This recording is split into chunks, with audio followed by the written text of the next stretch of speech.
अस्सलाम वालेकुम dear students, ये मैं आपके साथ कैश बजट का क्वेश्चन जो है वो प्रॉब्लम 9 डैश एक्सरसाइज 9 डैश 7 जो है वो डिस्कस कर रहा हूँ।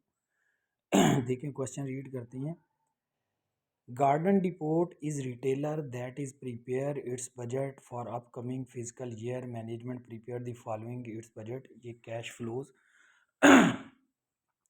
अब देखें, ये जो कैश रिसीव्ड है फर्स्ट क्वार्टर का और सेकंड क्वार्टर, थर्ड और फोर्थ क्वार्टर का, ये कैश रिसीव जो दिया हुआ है, इसका मतलब हमारे पास कैश टोटल हर क्वार्टर में इतना आया है। Total cash disbursement 2,60,000 230। इसका मतलब हमने ये टोटल कैश जो है हर क्वार्टर इतनी पेमेंट की है। कैश रिसीव्ड मीन कैश आया है, कैश डिस्बर्समेंट मीन्स हमने कैश की पेमेंट की है।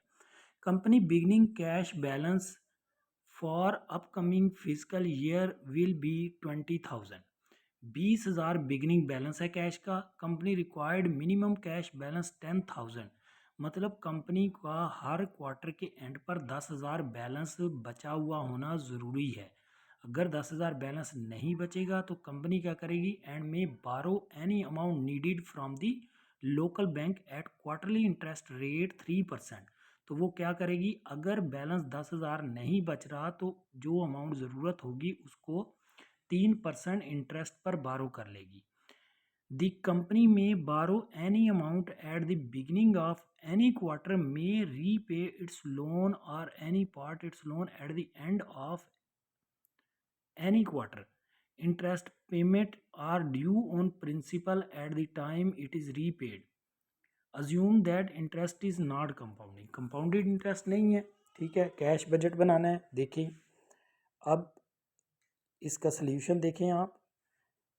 कैश का बिगनिंग बैलेंस 20,000, जैसे मैंने आपको बताया ये 20,000 कैश का बैलेंस दिया हुआ है बिगनिंग। वही 20,000 बिगनिंग बैलेंस कैश का आएगा। जो फर्स्ट क्वार्टर का बिगनिंग बैलेंस होगा वही ईयर का बिगनिंग बैलेंस होगा। ये आप देखें, फर्स्ट क्वार्टर में भी 20,000 लिखा हुआ है और ईयर में भी 20,000 लिखा हुआ है। अच्छा, मैं फर्स्ट क्वार्टर पहले सॉल्व कर रहा हूँ। देखिए आप, फर्स्ट क्वार्टर पर 20,000 बिगनिंग बैलेंस है। कैश रिसीव हुआ है 1,80,000। टोटल 2 लाख कैश बन रहा है। और लेस हमने देखें कैश की पेमेंट डिसबर्समेंट कितना किया? 2,60,000। तो यहाँ 2,60,000 जब हमने माइनस किया तो यहाँ डेफिशिएंसी आ रही है। मीन्स हमने रसीट से हमारे अपने कैश से ज़्यादा पेमेंट कर दी। 60,000 डेफिशिएंसी है। तो एंड पर हमें एंडिंग बैलेंस, जैसे उसने बताया था कि 10,000 कैश हर क्वार्टर के लास्ट में कम से कम बचा होना चाहिए। तो इस क्वार्टर में हमें 70,000 फिर लोन लेना पड़ा और 10,000 कैश बच गया। अब इस क्वार्टर का, फर्स्ट क्वार्टर का 10,000 जो एंडिंग है, यही सेकंड क्वार्टर का ओपनिंग बन गया। फिर सेकंड क्वार्टर में हमने 3,30,000 का, फिर 3,30,000 हमारे पास रसीट हुई हैं। 3,40,000 टोटल कैश अवेलेबल है। इस क्वार्टर में हमने 2,30,000 की डिसबर्समेंट की है, तो 1,10,000 यहाँ पर एक्सेस है। अब ये जो एक्सेस है, पहले हम क्या करेंगे? इसकी पेमेंट करेंगे। 70,000 हम इसकी पिछला जो लोन लिया हुआ है हमने 70,000 का, वो पे करेंगे और प्लस 3% इंटरेस्ट वो नीचे कैलकुलेट किया हुआ है। देखें 70,000 मल्टीप्लाई 3% मल्टीप्लाई बाय 2, ये 4,200। ये 3% देखें इंटरेस्ट जो उसने दिया है। Bank at quarterly interest rate 3% है। 3% क्वार्टरली इंटरेस्ट रेट है। अब देखें, फर्स्ट क्वार्टर और सेकंड क्वार्टर के हम एंड पर पे कर रहे हैं, इसलिए 2 क्वार्टर का इंटरेस्ट रेट लगा। एक क्वार्टर का आया 2,100, उसको 2 से ज़रब दे दी तो 4,200 हो गया। तो ये हमने इंटरेस्ट पे किया। तो नेट अब माइनस करने के बाद हमारे पास कैश का एंडिंग बैलेंस है 35,800। यही तीसरे क्वार्टर में 35,800 ओपनिंग बन गया। और तीसरे क्वार्टर में हमारे पास कैश रिसीव हुआ 2,10,000। तो 2,45,000 हमारे पास कैश अवेलेबल है।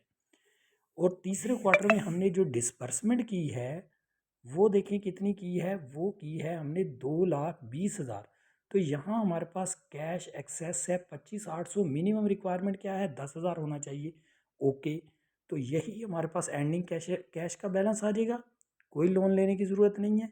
ये एंडिंग कैश फिर चौथे क्वार्टर में ओपनिंग बन जाएगा।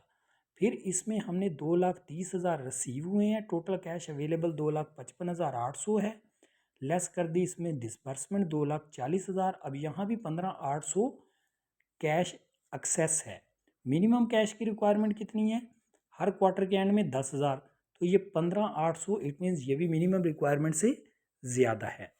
अब देखिए जो ईयर का एंड जो आखिरी क्वार्टर का एंडिंग होगा वो ईयर का एंडिंग होगा, और जो फर्स्ट क्वार्टर का बिगिनिंग होगा वही ईयर का बिगिनिंग होगा। अब इस क्वार्टर में देखें हमने 70,000 जो लोन लिया वो आ गया ईयर में, और इसी तरह से जो पेमेंट किया वो 70,000 और 4200 इंटरेस्ट, टोटल नेट हमारे पास 15,800 आ गया। ठीक है बेटा, ये क्वेश्चन है, इसको देख लें, कोई चीज़ मज़ीद समझ ना आए फिर मुझसे क्वेश्चन कर लें, मैसेज करके पूछ लें। Thank you very much.